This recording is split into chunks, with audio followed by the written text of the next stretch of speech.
Hi hello welcome to Indian knowledge university. ఈరోజు current affair మరియు విద్య ఉద్యోగ సమాచారం చూసుకుంటే మనకు ప్రధానంగా అయితే చాలా విషయాలు రావడం జరిగింది.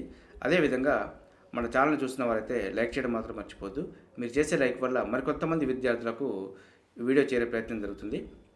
అదేవిధంగా మనకు వివరాల్లోకి వెళ్తే నైపుణ్య విశ్వవిద్యాలయంగా స్వామి రామానంద తీర్థ సంస్థ అంటూ మనకు ప్రధానంగా అయితే రావడం జరిగింది.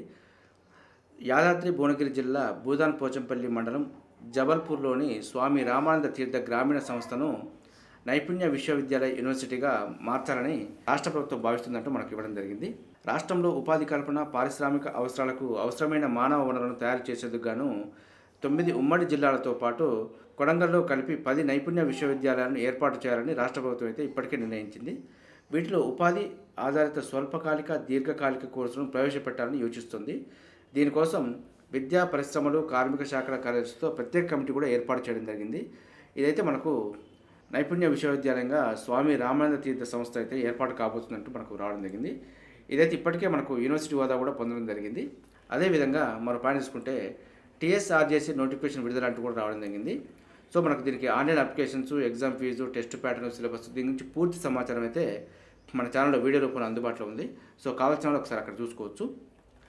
మరో పాయింట్ తీసుకుంటే ఏడాదిలో 2 లక్షల కొలువుల భర్తీ అంటూ ప్రధానంగా అయితే రావడం జరిగింది. త్వరలో పోలీస్ శాఖలో 15,000 ఉద్యోగాలు, 6,956 మంది స్టాఫ్ నర్సులకు నియామక పత్రాలు అందజేత అంటూ మనకు ప్రధానంగా అయితే రావడం జరిగింది. సో ఈ సంవత్సరం అయితే మనకు ఎట్లు లేదనుకున్న ఒక 2 లక్షల ఉద్యోగాలు అయితే ఫిలప్ చేయబోతుంది. సో నిరుద్యోగ అభ్యర్థులు ఉంటే మాత్రం ఈ దిశగా అడుగులేయచ్చు. అదేవిధంగా నంది స్థానంలో గద్దర్ పురస్కారాలంటూ కూడా మనకు రావడం జరిగింది. సినిమా, టీవీ రంగస్థల కళాకారులు కవులకు అందిస్తారంటూ పేర్కొనడం జరిగింది. ఆయన పేరిట ఓ జిల్లా ఏర్పాటుపై కూడా మంత్రివర్గంలో చర్చిస్తారంటూ మనకు ముఖ్యమంత్రి పేర్కొనడం జరిగింది. సో ఏదేమైనప్పటికీ ఏడాదిలో మాత్రం 2 లక్షల కొలువుల భర్తీ అంటూ మనకు ప్రధానంగా అయితే రావడం జరిగింది. త్వరలో అయితే మనకు 2 లక్షల ఉద్యోగాలకు సంబంధించి నోటిఫికేషన్ పరంపర అయితే కొనసాగబోతుంది. సో అభ్యర్థులు మాత్రం ఏ ఒక్కరోజు వేచి చేయకుండా ప్రిపరేషన్ అయితే కంటిన్యూ చేసే ప్రయత్నం చేయండి. అదేవిధంగా మరికొన్ని నోటిఫికేషన్ చూసుకుంటే ఇండియన్ ఆర్మీలో 63వ 34వ షార్ట్ సర్వీస్ కమిషన్ టెక్నికల్ కోర్సులకు సంబంధించి నోటిఫికేషన్ అయితే రావడం జరిగింది. అవివాహిత పురుషులు మరియు మహిళా అభ్యర్థుల నుంచి దరఖాస్తులు కోరుతున్నట్టు మనకు ఇవ్వడం జరిగింది. సో దీనికి సంబంధించి ఆన్లైన్ అప్లికేషన్ లాస్ట్ డేటు ఫిబ్రవరి 21 వరకు ఉంది. కోర్సు ప్రారంభం మాత్రం అక్టోబర్ 2024లో స్టార్ట్ అవుతుందంటూ మనకి ఇవ్వడం జరిగింది. సో దీని గురించి పూర్తి సమాచారం అయితే joinindianarmy.nic.inలో కూడా చెక్ చేసుకోవచ్చు. అదేవిధంగా నేషనల్ డిఫెన్స్ అకాడమీలో 198 గ్రూప్ సి పోస్టులకు సంబంధించి కూడా నోటిఫికేషన్ రావడం జరిగింది. ఇది పూణేలోని కడక్వాస్లోని నేషనల్ డిఫెన్స్ అకాడమీ. సో దీనికి సంబంధించి ఆన్లైన్ అప్లికేషన్ చూసుకుంటే దరఖాస్తు విధానం మాత్రం ఆన్లైన్ లేదు, ఆఫ్లైన్ ద్వారా చేసుకోవాలి. సో మనకు పూర్తి సమాచారం కోసం అయితే మనకు ఎన్డీఏ అఫీషియల్ వెబ్సైట్ చెక్ చేసుకోవచ్చు. అదేవిధంగా జేఎన్టీయూ హైదరాబాద్లో పిహెచ్డీ ప్రొఫెసర్లకు సంబంధించి కూడా నోటిఫికేషన్ రావడం జరిగింది. ఇది 2024-25 విద్యా సంవత్సరానికి సంబంధించి నోటిఫికేషను. సో మనకు దీనికి దరఖాస్తు కూడా ఆఫ్లైన్లో చేసుకోవాలి, ఆన్లైన్కి అవకాశం లేదు. సో దరఖాస్తుకు సంబంధించి లాస్ట్ డేట్ చూసుకుంటే ఫిబ్రవరి 24 వరకు ఉంది. మనకు పూర్తి సమాచారం కోసం అయితే jnh.ac.in అఫీషియల్ వెబ్సైట్లో చెక్ చేసుకోవచ్చు. అదేవిధంగా 16వ ఆర్థిక సంఘం సభ్యుల నియామకం అంటూ కూడా మనకు రావడం జరిగింది. మనకు గత ఏడాది డిసెంబర్ 31వ తేదీన నీతి ఆయోగ్ మాజీ ఉపాధ్యక్షుడు అరవింద్ పనగారియా అధ్యక్షతన 16వ ఆర్థిక సంఘం ఏర్పాటైన విషయం తెలిసిందే మనకి. ఇందులో సభ్యులుగా ఆర్థిక శాఖ మాజీ కార్యదర్శి, గత ఆర్థిక సంఘం సభ్యుడు అజయ్ నారాయణ్ జూ, అదేవిధంగా ఎస్బీఐ గ్రూప్ ప్రధాన ఆర్థిక సలహాదారు సౌమ్యకాంతి ఘోష్, అదేవిధంగా ఆర్థిక శాఖ వ్యయ విభాగం మాజీ ప్రత్యేక కార్యదర్శి అనిల్ జార్జ్ మాథ్యూ, అదేవిధంగా అర్ధ గ్లోబల్ ఎగ్జిక్యూటివ్ డైరెక్టర్ నిరంజన్ రాజాధ్యక్షను సభ్యులుగా నియమిస్తూ కేంద్రం అయితే నోటిఫికేషన్ జారీ చేసింది. ఇది మనకు 16వ ఆర్థిక సంఘంలో చైర్మన్ మరియు సభ్యుల గురించి కొంత సమాచారం అయితే అందించే ప్రయత్నం చేశాను. మరో పాయింట్ తీసుకుంటే గ్రూప్ 1లో అదనపు ఖాళీలన్నీ అంటూ మనకు రావడం జరిగింది.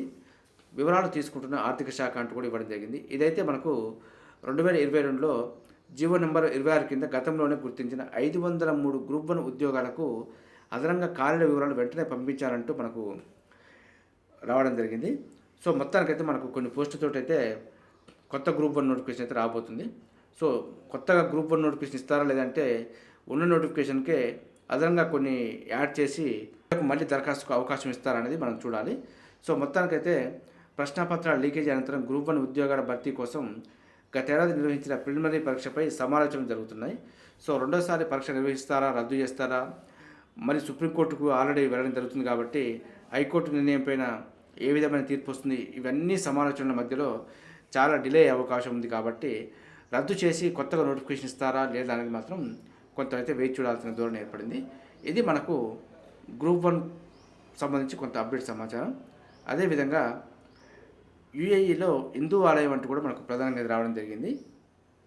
యునైటెడ్ అరబ్ ఎమిరేట్స్లో స్వామి నారాయణ సంస్థ నిర్మిస్తున్న హిందూ ఆలయం ఇది అబుదాబి నగర శివారులో కొండ మీద 27 ఎకరాలు నిర్మించిన ఈ ఆలయాన్ని ఈ నెల 14వ తేదీన ప్రధాని మోదీ ప్రారంభిస్తున్నారంటూ మనకు ఇవ్వడం జరిగింది. ఇది మనకు యుఏఈలో హిందూ ఆలయం గురించి కొంత అప్డేట్ సమాచారం.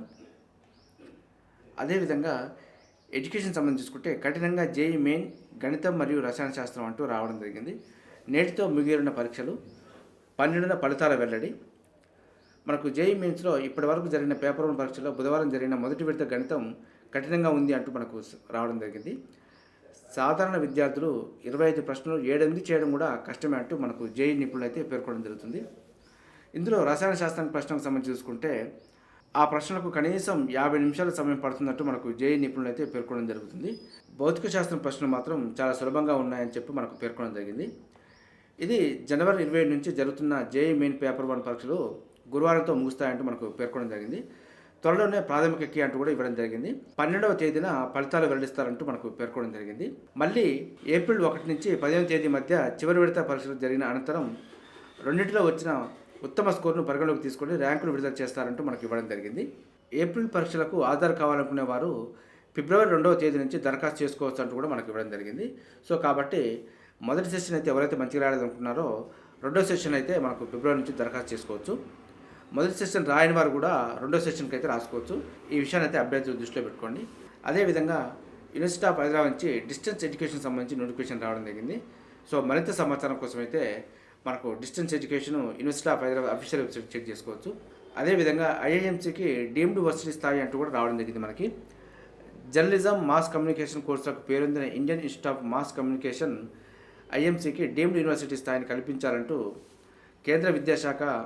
కేంద్ర విద్యా మంత్రిత్వ శాఖ నిర్ణయించింది. దీనివల్ల కేవలం డిప్లొమాలే కాకుండా డిగ్రీలు ప్రదానం చేసేందుకు అదేవిధంగా డాక్టరల్ ప్రోగ్రాంలు అందించేందుకు కూడా ఈ సంస్థకు వీలుందంటూ మనకు ఇవ్వడం జరిగింది.